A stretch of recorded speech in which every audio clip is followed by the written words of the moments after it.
Hey guys, it's Amy at Zoe Beck, and I'm going to do my weekly reading update for April 1st, 2018. So, I actually read quite a few books this week. I'm actually kind of impressed with myself. A lot of these books took 2 to 3 days, and I'm just glad that I got to read so many good books. Funny thing is all these, the ones I'm going to talk about, the ones that I finished, were ones I read for March Mystery Madness, but they were also technically all rereads. So they're all books that I read in my teenage years that, that I was influenced by either my mother or my grandmothers to pick up because they had them on the shelf. So it's just still kind of funny. So, because I had read Rebecca last week, and that was a friend of mine had begged me to read that back in the, and I didn't remember a whole lot about it. So I picked up another book that reminded me, that I was reminded of when I read Rebecca, and that was Mistress of Melon by Victoria Holt. So this is a romantic suspense pretty much, and it has to do with a woman who is a governess who goes to this manor out in Cornwall, and there's some mystery surrounding I think the manor's previous mistress. So of what happened with her and somebody else from a neighboring manor, and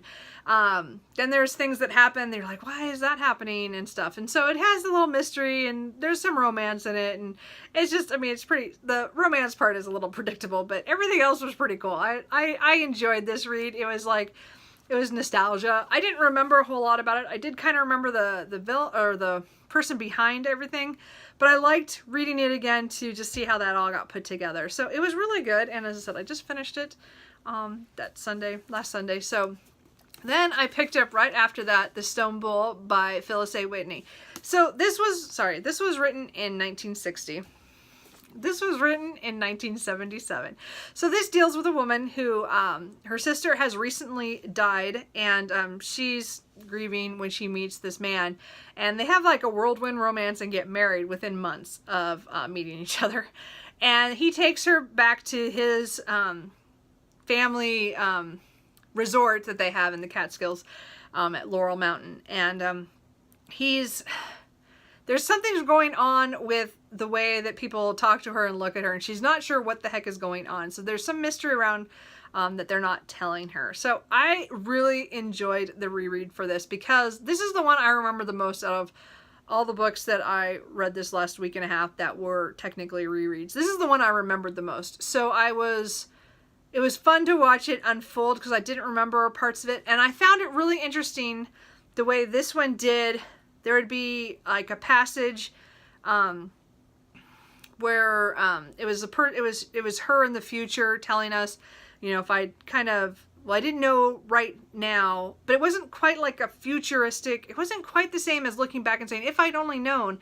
It was a little different. It was funny because it was like journal entries almost. Like she was saying, okay, well now it's nighttime, and all this stuff is going through my mind. I'm trying to think about it. And then she'd go back and tell us how the whole day went.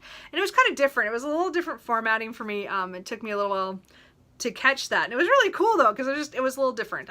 It's not always my favorite way, for a first person to be played out, but it was definitely different. But I love the story itself, the way the twists and the turns, and I could not remember how it went, even though I knew a lot about it. Like I remembered who the killer was, but I couldn't remember the hows and whys, and I couldn't for sure remember if that person ended up actually doing it, because I was actually questioning it later, or as I was going through the book, because I'm like, maybe I'm wrong, maybe I'm remembering it wrong.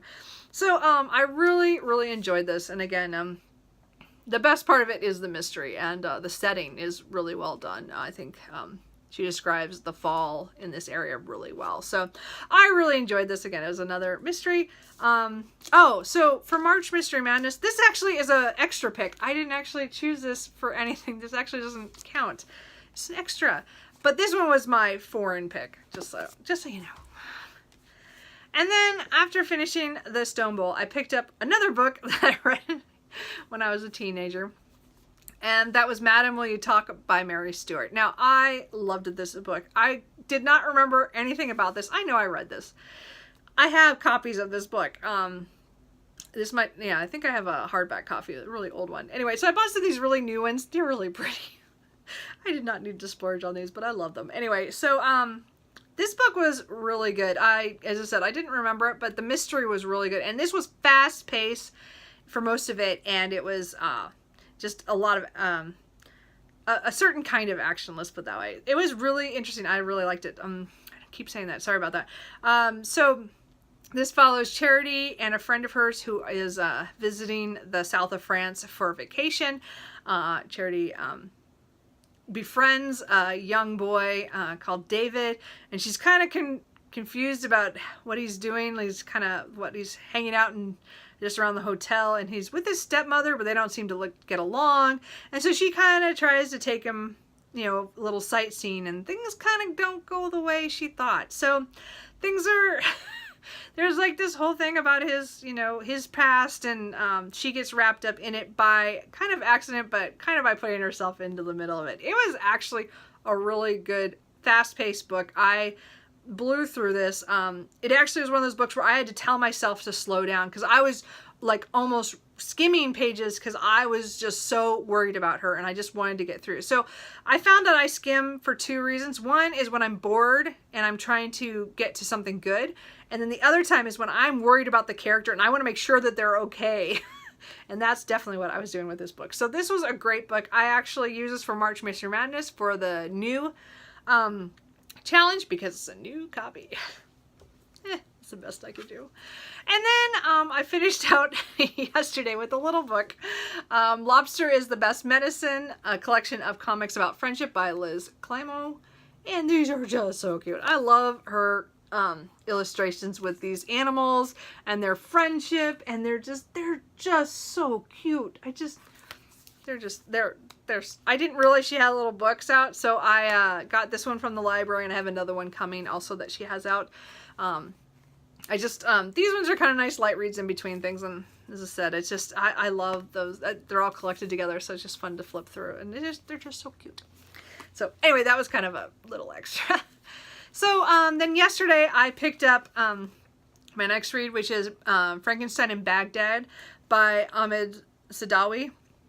And so this one is, I don't know, I'm still not sure yet. I've only read 13 pages. I didn't get very far yesterday. I think I read this around lunchtime, and then I got too busy with other stuff. So I'm hoping to pick this up sometime today if I have time. I'm in the middle of cleaning my house because my friend's showing up, and I have been doing that all day. I'm just tired. Anyway, but the point is that this is a book about a man who I think sews together body parts for some reason for the government to bury them. I'm not sure how this all works yet.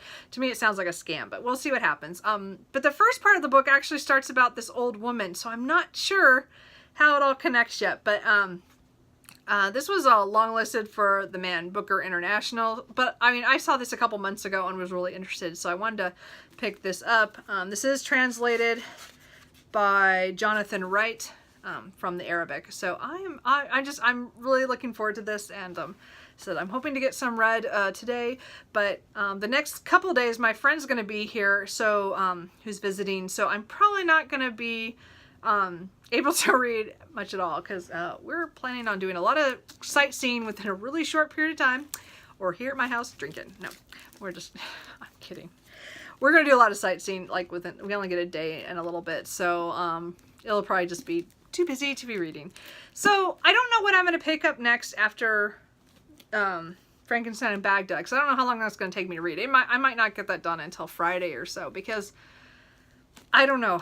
Because again, I'm not going to be able to read for at least Monday and Tuesday probably, or not very much once we're together. So but I figure the next book I'll probably pick up is The Buried Giant by Kazuo Ishiguro.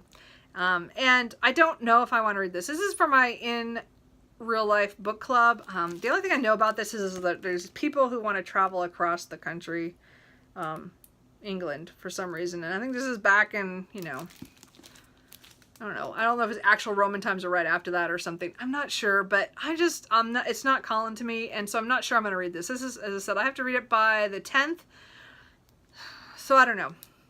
I might give it one more shot. I'm not positive. So I'm more leaning towards reading a fantasy of my choosing. And that could be why I don't feel like reading The Buried Giant, because I didn't vote for it, and I'm not sure I want to to read it. But the two that are kind of in the wings that I want to read is A Gathering of Shadows by V.E. Schwab. This is the second in the Shades of Magic trilogy, which has to do with magic and one person be able, a magician able to, or a person, you know, able to go between different Londons. So they're on different planes. So there's a gray, white, black, and red. And I really liked the first book. So, I mean, you know, I enjoyed it. I didn't, you know, it wasn't like my favorite thing, but it still was enjoyable. I just don't know how I'm going to feel about the second and third book. And the third book is on the BookTube SFF Awards. So I kind of want to read the second book to get to that. I don't know. We'll see how that goes. But the one I'm really sure I'm probably going to pick up and just kind of read is The Mortal Tally by Sam Sykes, which is book 2 in the Bring Down Heaven trilogy. I have been wanting to get to this so bad, and I've put it off for almost 2 months now. I feel like this is the next one I'm going to probably pick up, that if I want to go big, this is the one. And as I said, it's massive, and you know, it's over 640 pages. So but this is the one it's calling me. So I'm pretty sure this might be the next book I read. It just depends on how I feel about The Buried Giant. I'm not sure. I don't think I'm going to read that. I don't know. What do you guys think? Anyway, what are you guys reading? What's going on with you? Let me know, and I'll talk to you guys later. Bye.